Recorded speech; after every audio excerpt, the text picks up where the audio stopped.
اروع من كده. نص كيلو، هنجيب نص كيلو لحمه مفرومه واربع بصلات كبار احطهم في الكبه مع حبه ملح صغيرين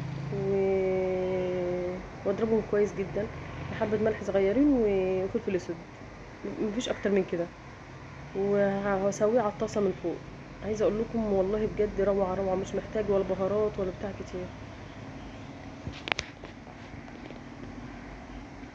احشيهم في العيش. العيش ده كتير عليه، انا عملت بس المره دي 9 رغيفه بس.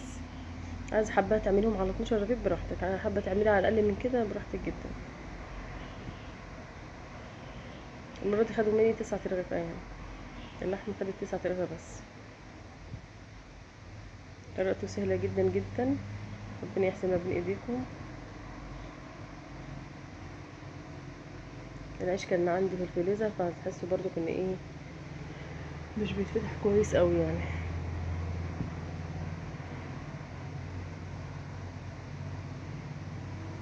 بتسويه على الطاسه جميل جدا، احسن ما بتسويه على الفرن. في الفرن بيعضم، اما من فوق بيبقى مقرمش كده وجميل.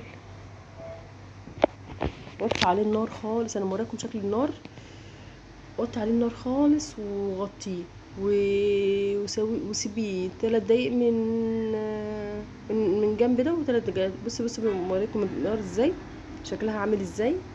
بصوا اللون جميل وروعه ازاي. وغطيه وسيبيه خالص زي ما كنك بتعملي رز، على الرز بس. واقلبه الناحيه التانية. عايزه اقول لكم احط حبه زيت يعني لا تذكر، بعملهم بالفرشه كده. في ناس بتشكر في الليه، فعايزه باذن الله مره اجيب الليه واعملها. بس عايزه اقول لكم والله جربوا الطريقه دي، مفيش اروع من كده، ولا محتاج بهارات حواوشي، لان انا جربت بهارات حواوشي يعني بجد جميله. وجبت بطيخه كده واليوم اتقضى جميل. ربنا يحسن ما بين ايديكم ودايما في خير كده يا رب العالمين. وكل سنه وانتم طيبين، والسلام عليكم ورحمه الله وبركاته.